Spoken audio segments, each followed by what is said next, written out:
Welcome back to the channel. I have been busy reading. The things that I've been reading have been about history and America's most recent history. And in terms of history, I'm reading about Black history.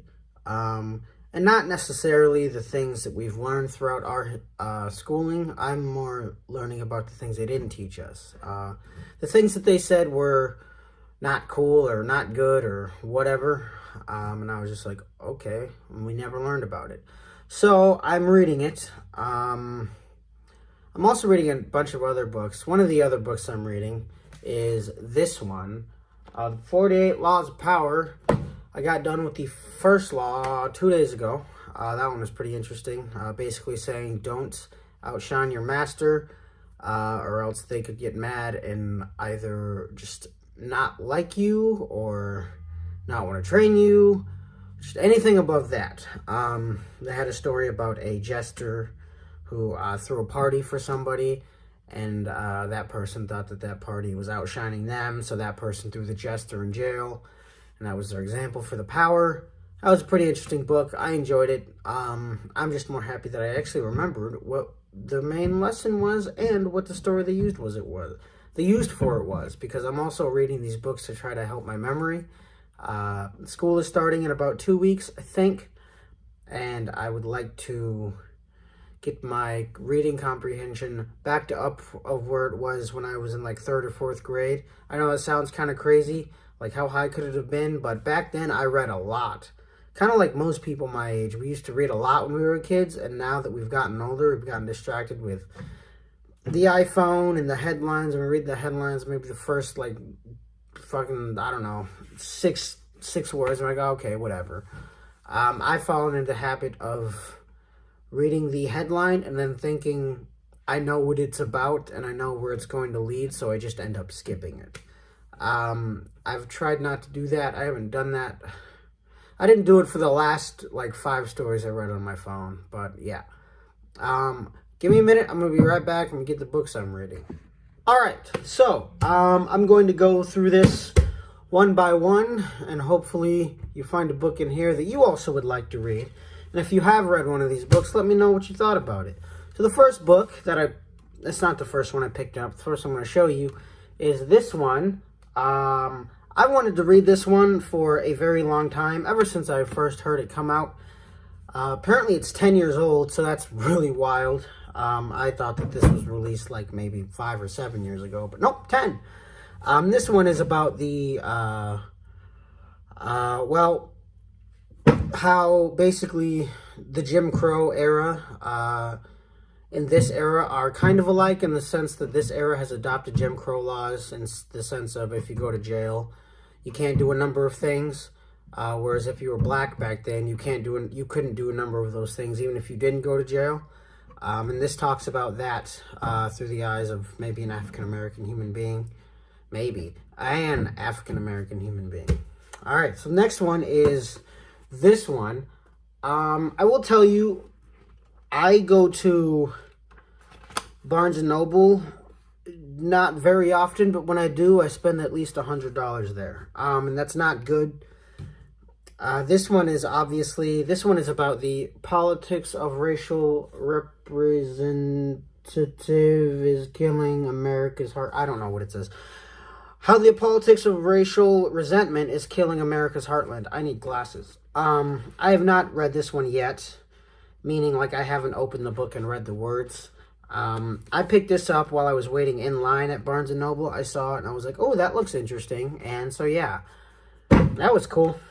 This one has nothing to do with racial justice. This is just this. The visual MBA basically talking, actually it's like 50% words, 50% pictures. It's telling you about how this guy, Jason Barron, spent like 516 hours in class and completed mountains of homework and shelled out tens of thousands of dollars to complete the MBA at the prestigious BYU Marriott School of Business. He also realized he was good at drawing, and so he decided to put drawing and his business stuff into one and made a visual MBA. So anything you would need to know about finance, business, it is apparently in this book. I got through the first chapter, I guess you would call it. That was pretty interesting. Guess I wanted to start my own business. So, the fourth one that we are on is now that is me moving something. Is a Noam Chomsky book. It's on miseducation.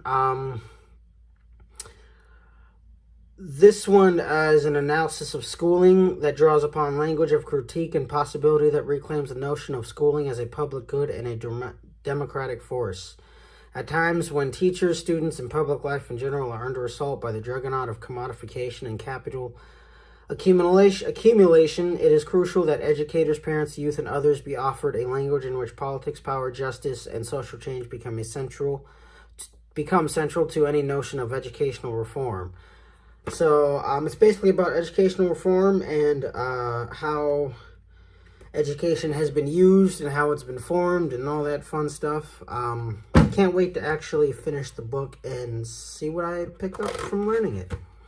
Alright, so the last two are not going to be sold in Barnes & Noble. You're probably going to have to find these online. I found the first one I'm going to show you on eBay, and I found the second one I'm going to show you from a Black-owned bookstore in Washington, D.C. That had a website. I was on Twitter, and they were like, support your Black-owned. I was like, okay, cool. And both of these books are on that website, actually. If you get the first book I'm going to show you, it's actually cheaper on the website than it was on eBay. On eBay, it was like $35. So, the first one is the Huey P. Newton reader. Huey P. Newton, if you don't know, is one of the founding members of the Black Panther Party. He's a very controversial figure. He is known for the, I guess, if you want to call it, the death of an officer. I don't know what the officer's name was. Now, to Huey's credit, he did present a good case, and he did not get charged for the murder. So that's good, or whatever you want to call it. I think it's good. I just got done reading about the bill. I already forgot what the bill was called. But it was the bill to ban people from walking up or walking into the state house in California with guns, because the Black Panthers did that once.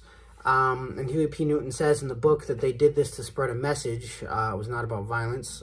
They did not even intend to shoot the guns. But Huey P. Newton did say that if they were to be fired upon, they should fire back. It was basically a show that the Second Amendment really only applied to Caucasians and not blacks, and hypocrisy of it all. So it's a good book. All right, so the last one I'm going to show you is Revolutionary Suicide by Huey P. Newton. I just got done reading the actual, I think this is like the actual Revolutionary Suicide letter. Maybe not. I read like the first 2 pages so far, and it basically, Revolutionary Suicide pertains to how Huey P. Newton read it in a newspaper article or clipping that he got while he was in prison or jail, one of the two, that an inmate slipped to him, and basically saying how blacks between the ages of 18 and 35 were more than likely to commit suicide than whites. And Huey P. Newton referred to the revolutionary suicide as you will probably die doing this. You will not be alive to see what you were working towards. That's what revolutionary suicide is. And then reactionary suicide, he talked about that being the forces around you. I think I'm getting this wrong, so you're going to have to read it or look into it yourself. But the forces around I kind of forgot what the reactionary suicide thing was. I'm going to have to reread it again. But overall, it's really good. Yeah, whatever. It's good. I like it. I like it a lot. I guess it's not that I don't understand. It's just kind of hard to put into words in terms of the difference between reactionary and revolutionary suicide. Yeah, I like it. Its introduction is by Frederica Newton. So yeah, that's it. That's all I'm reading. That's not true. I'm reading another one, but it's not anything special. It's like a Fantasyland type thing. Just kind of ease my mind a little bit. But yeah, that's all I've got for you. Yeah, any book recommendation, let me know. Yeah. Yep, that's it. Oh, no, I'm reading one more book. I think I'll do a separate video on that. But yeah,